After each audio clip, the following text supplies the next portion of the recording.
Wow, এটা তো সত্যি অসাধারণ। কিন্তু এটা কার শাড়ি কণ্ঠ?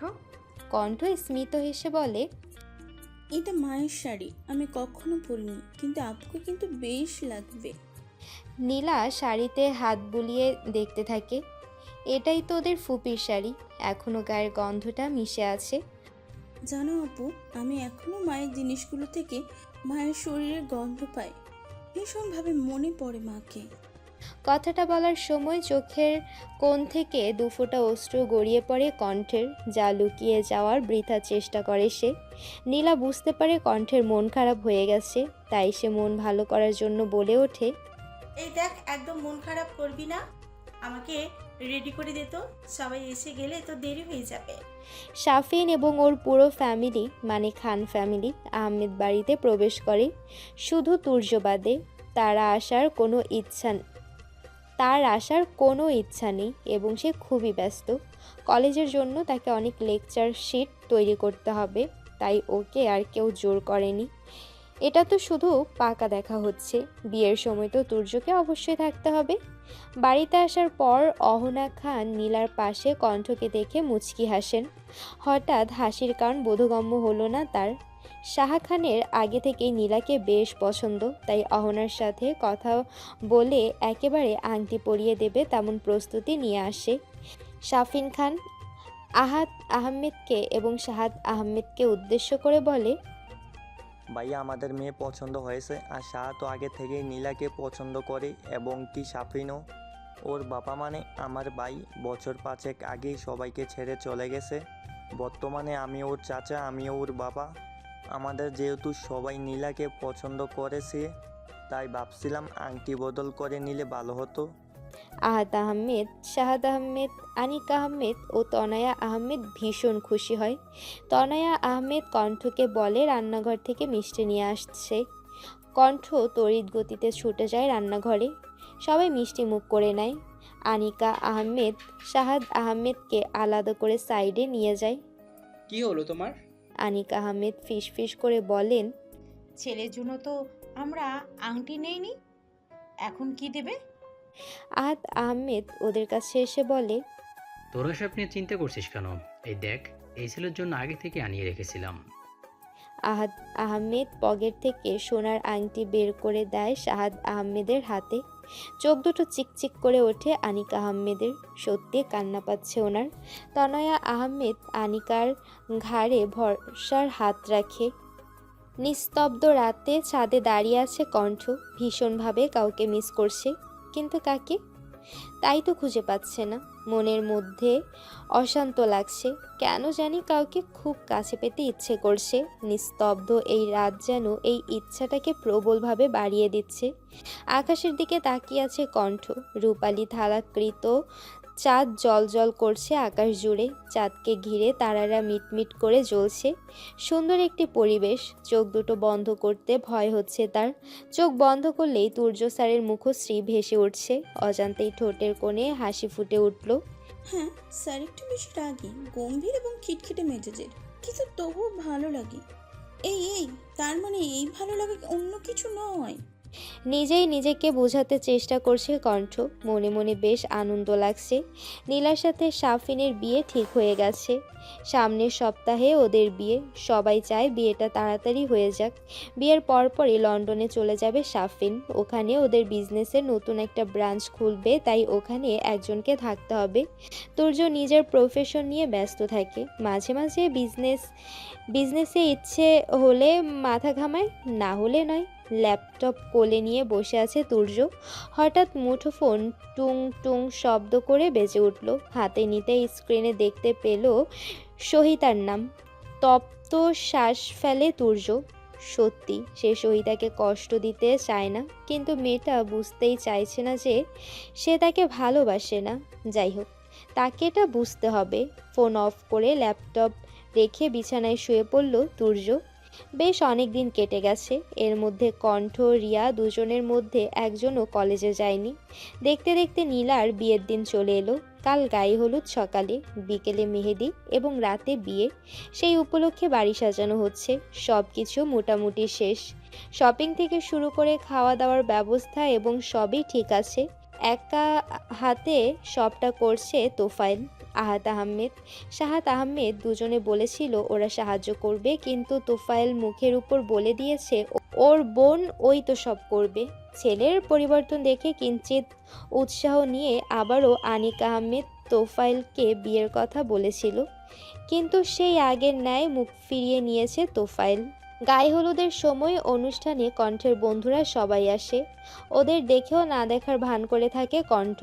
আপাতত ওর মনে ওদের জন্য খুব অভিমান জমে আছে, কারণ সেদিন রেস্টুরেন্টে ওরা ওকে একা ওই গম্ভীর স্যারের কাছে ফেলে চলে গেল। সবাই বিষয়টা আন্দাজ করতে পারছে। শান কণ্ঠের কাছে এসে বলে, হেই কণ্ঠ, তোর কণ্ঠস্বর শোনার জন্য মন আনচান আনচান করে। শানের কথায় হাসি পেলেও কণ্ঠ নিশ্চুপ হয়ে দাঁড়ায়। তারিফ কণ্ঠের কাঁধে হাত রেখে বলে, ফাইটা যায় বুকটা ফাইটা যায়, কণ্ঠ যখন আমার সামনে দিয়া নিশ্চুপভাবে হাইটা যায়, বুকটা ফাইটা যায়। এবার আর কণ্ঠ না হেসে থাকতে পারল না, হু হু করে হেসে উঠল। হলুদ রঙের পাঞ্জাবি পরেছে তুর্য, ড্রেসিং টেবিলের আয়নায় নিজেকে একবার পরখ করে নিল। হলুদ রঙের একটা থ্রি পিস পরেছে কণ্ঠ, কিন্তু তা বিন্দু মাত্র মনে ধরল না আনিক আহমেদের। ঝাঁঝালো কণ্ঠে বলে ওঠেন, বিয়ে তো আমার মেয়ের, কিন্তু তোর এত সাজগোজ করার কারণ বুঝতে পারছি না। আচ্ছা, তুই কি ভাবছিস যদি বিয়েতে কোনো বড়লোক ছেলে পেয়ে যাস আর গলায় ঝুলে যেতে পারিস? যদি এসব কিছু ভেবে থাকিস তাহলে মাথা থেকে ঝেড়ে ফেল। ছি ছি, এমন মেয়ে জীবনেও দেখিনি। অশ্রুসিক্ত কণ্ঠে সুধায় কণ্ঠ, ছোট মামি, তুমি এসব কেন বলছো? আমি তো এসব করা দূরে থাক, ভাবি না পর্যন্ত। চুপ কর, তোকে চেনা হয়ে গেছে আমার, তাই এসব ন্যাকামো আমার সামনে করিস না। বড় বড় পা ফেলে চলে গেল আনিক আহমেদ, কিন্তু ছুরিবিহীন ক্ষতবিক্ষত করে গেল কণ্ঠের ছোট্ট হৃদয়কে। কষ্টে বুকটা ভারী হয়ে উঠেছে তার, আঁখি যুগল থেকে গড়িয়ে পড়ল দুফোঁটা অশ্রু, কিন্তু তার সবার অগোচরে রয়ে গেল। খানিকটা দূরে দাঁড়িয়ে সবটা দেখল সোহা, তারিফ, শান ও তাহিয়া। হতবাক হয়ে যায় চারজন। রিয়া কাছ থেকে সব কিছু জেনেছে কণ্ঠের সম্পর্কে, তবে সত্যি যে তার সাথে এমন আচরণ করা হয় কস্মিন কালেও কেউ কল্পনা করেনি। স্যার, আবার আপনি? সত্যি বিশ্বাস করুন, এই যে মাথা ছুঁয়ে বলছি, আমি ইচ্ছা করে কিচ্ছু করিনি। তীক্ষ্ণ দৃষ্টিতে তাকিয়ে আছে তুর্য, পাঞ্জাবিতে হলুদের দাগ স্পষ্ট জ্বলজ্বল করছে। একবার পাঞ্জাবি দেখছে, পরক্ষণে গম্ভীর চাহনিতে পরখ করছে কণ্ঠকে। গায়ে হলুদের অনুষ্ঠান হচ্ছিল, সব ছেলেমেয়েরা একে একে মজা করছে।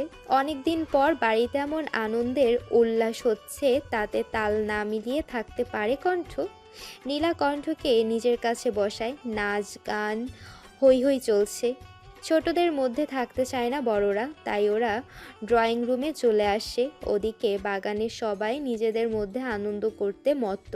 কিছুক্ষণ পর রিয়া এসে বলে সাফিন ভাইয়া এসেছে। হঠাৎ সাফিন আসার খবর শুনে লজ্জায় মিয়ে যেতে ইচ্ছে করছে নীলার। সাফিনের সাথে ওনার বড় ভাই আসছে, এটাও কণ্ঠ স্পর্শ করলো কণ্ঠের। সোহা একে একে সবার মুখে হলুদ লাগিয়ে দেয়। কণ্ঠ হলুদ নিয়ে দৌড়ে যায় রিয়াকে লাগাতে, তার মধ্যে সাফিন প্রবেশ করে প্যান্ডেলের ভেতর। কণ্ঠকে আসতে দেখে সরে যায় সাফিন। পেছন দিয়ে ঢুকছিল তুর্য, প্রবল বেগে ছুটে আসছিল কণ্ঠ, যার দরুন সামনে কে ছিল তা আন্দাজ করতে পারল না। হুমড়ি খেয়ে সামনের লোকটির উপর পড়ে গেল। ফলস্বরূপ হাতের সবটুকু হলুদ তুর্যের পাঞ্জাবিতে হলুদ রঙে ঢেকে দেয়। তুর্যকে দেখামাত্র বড়সড় ধাক্কা খায় কণ্ঠ, দুপা পিছিয়ে গিয়ে দাঁড়ায়। তুর্যকে এভাবে হলুদে লেপটে থাকতে দেখে সাফিন হেসে উঠল। ও মাই গড ভাইয়া, তোমার এটা কি অবস্থা হলো? বাই দ্য ওয়ে, কণ্ঠ তাহলে আমার ভাইয়া তোমার স্যার হয়? সাফিনের কথায় আর বুঝতে বাকি রইল না কণ্ঠের যে ইনিই হলেন ওর হবু বেয়াই। হেঁচকে ওঠা শুরু হয় কণ্ঠের। ওদিকে কণ্ঠের বন্ধু মহলের একই অবস্থা, এক প্রকার হাঁটু কাঁপছে ওদের। কণ্ঠ আর দাঁড়াতে পারল না, জ্ঞান হারিয়ে মাটিতে লুটিয়ে পড়তেই যাবে, শক্তপোক্ত বলিষ্ঠ হাতে আগলে নেয় তুর্য। সন্ধ্যায় ছাদে দাঁড়িয়ে আছে কণ্ঠ, আকাশের বুকে মেঘ জমেছে, যে কোনো সময় বর্ষণ হবে। হয়তো এই বর্ষণের সাথে সাথে তার আঁখি থেকেও দুফোঁটা অশ্রু গড়িয়ে পড়বে। এই নোনা জল কেউ দেখবে না, বৃষ্টির পানির সাথে মিলেমিশে একাকার হয়ে যাবে। তাকে কড়াভাবে নিষিদ্ধ করা হয়েছে নিচে যাওয়া থেকে, যেন সে বিরত থাকে। নিচে কথা বলার গুনগুন শব্দ শোনা যাচ্ছে। তপ্ত শ্বাস ফেলে রুমের দিকে পা বাড়ায় কণ্ঠ, কিন্তু পা দুটো আর এগোতে পারল না। থমকে যায় সে। কানে ফোন গুজে আছে তুর্য, হাতে 2-3টে প্যাকেট আছে। প্যাকেটগুলো সামলাতে পারল না সে। আঙ্গুলের ইশারায় কণ্ঠকে কাছে ডাকে। শুকনো ঢোক গিলে কণ্ঠ ধীর পায়ে এগিয়ে যায়, কিঞ্চিত দূরত্ব রেখে দাঁড়ায়। হাতের ব্যাগগুলো কণ্ঠের হাতে ধরিয়ে দেয় তুর্য। অতঃপর ফোনে কথা বলতে বলতে নিচে চলে যায়। বোকার মতো দাঁড়িয়ে আছে কণ্ঠ। এটা কি হলো? এগুলো কিসের প্যাকেট? ফুল দিয়ে নতুন বউকে বরণ করে ঘরে তুলে নিয়েছে সাহা খান। ওনার পাশে দাঁড়িয়ে আছে অহনা খান। লাল রঙের শাড়ি পরিহিত টুকটুকে বউ সেজে সাফিনের হাত ধরে খানবাড়িতে প্রবেশ করে নীলা। এক নতুন জীবনের সূচনা হবে, নতুন করে নিজেকে সাজিয়ে তুলবে। আর এই জীবনে সাফিন নামক পুরুষ তার পাশে থাকবে আমৃত্যু। কলেজের ক্যান্টিনে ঠায় বসে আছে কণ্ঠ। সোহা, রিয়া, তাহিয়া, শান, তারিফ কেউ কিছু বুঝতে পারছে না। কারো কপালে হাত তো বা কারো গালে হাত দিয়ে বসেছে। বারবার একে অপরের মুখ চাওয়াচাই করছে। নীরবতা বিরাজ করছে সবটা জায়গা জুড়ে। নীরবতা ভেঙে অবশেষে কণ্ঠ বলে উঠল, এই এখন কি হবে? এখানে তো এখন তুর্য স্যার আমাদের বেয়াই হন। শান ভাবলেশীনভাবে বলল, বেয়াই হয়ে তোদের দুই বোনের আমাদের নট, আমরা বাইসে গেছি। তারিফ শানের কথায় সহমত প্রকাশ করে বলে। কণ্ঠের নাকের পাঠানো তো মুহূর্তের মধ্যে ফুলে ওঠে। আঙ্গুল নাচিয়ে বলল, তোরা কি আমার বন্ধু? এইভাবে বিপাকে ফেলে একা টই টই করে ঘুরে বেড়াবে? আহারে কষ্ট। ইস, তোরা থাম, ওদের দিকটা একটু বেশি না, একটু বোঝার চেষ্টা কর। সোহা সান্ত্বনা দেওয়ার নাম করে বলে। সবাই সোহার এমন কথা আটকে বলা শুনে পেট চেপে হাসতে লাগলো। আমার কি একটা অবস্থা! তার উপর ওই স্যার কাল বাড়িতে কিসের প্যাকেট ফেলে গেছে, ওইটাও তো দিতে হবে। বড়মামি বলেছে বিকেলে ওদের বাড়িতে যাওয়ার জন্য। তুজু স্যারের মা আন্টি বলেছে আমাকে আর রিয়াকে যাওয়ার কথা। রিয়া শুকনো ঢোক গিলে বলল, আমি যাই বাবা, আমি যাব না। তারই ভ্রুকুসকে বলে, ওই তোরা এইভাবে ভয় পাচ্ছিস কেন? তোরা হলি ওই বাড়ির আত্মীয়, বুঝলি? যদি তুর্য স্যার কিছু কয় তাহলে চেঁচিয়ে সারা বাড়ি মাথায় তুলে দিবি, তাহলে আর ভয় কিছু কইব না স্যার। কণ্ঠের চোখ দুটো চিকচিক করে উঠল।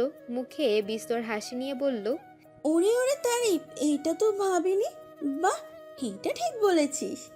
তারিফ খানিকটা ভাব নিয়ে বলল, ইয়েস, আমি অলওয়েজ ভালোই বলি।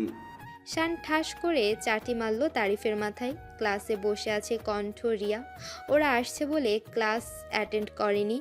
বিরক্ত লাগছে তার একা ক্লাস করতে। তুর্য আর চোখে তাকায় কণ্ঠের দিকে।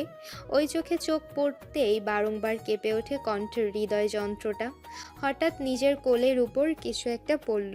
নিচে তাকাতেই দেখতে পেল কাগজের টুকরা ভালো করে মুড়িয়ে আছে। যেদিক থেকে এসেছে সেদিক পানে চোখ দেয় কণ্ঠ।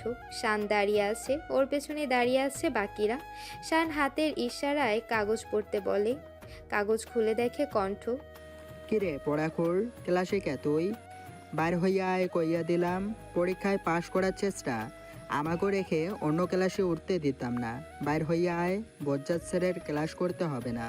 শানের লেখা চিরকুট পড়ে শব্দ করে হেসে উঠল কণ্ঠ। পর মুহূর্তে খেয়াল করলো পুরো ক্লাসের মধ্যমণি সে। বুকে হাত গুজে ভ্রু উঁচিয়ে দাঁড়িয়ে আছে তুর্য। ওরে বাবা, স্যার আমার দিকে অমনভাবে তাকিয়ে আছে কেন?